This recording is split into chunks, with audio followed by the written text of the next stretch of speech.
Hey you, and welcome to this video where I will help you out how to withdraw your funds from interactive brokers to your bank account or someone else. First of all, click right here on interactive brokers and make sure that you log in with your account. And then after this, we click right here on withdrawal.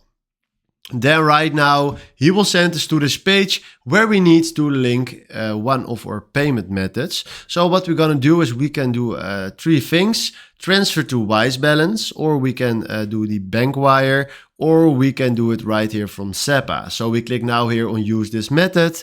And then right now we need to link our bank. So this is what we need to do first of all.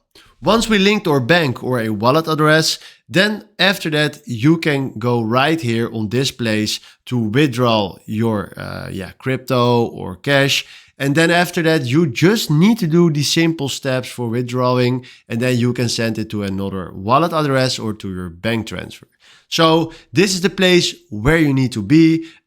It's a little bit difficult for me because I need to link all my bank accounts and I don't want to do this. So I'm just making this video for an example. So hopefully now you know how to work and where you can find the withdrawal option. So hopefully this was the video where I was looking for. If you have any questions, please comment them below so I can help you out. Then from now, thanks for watching and have a wonderful day.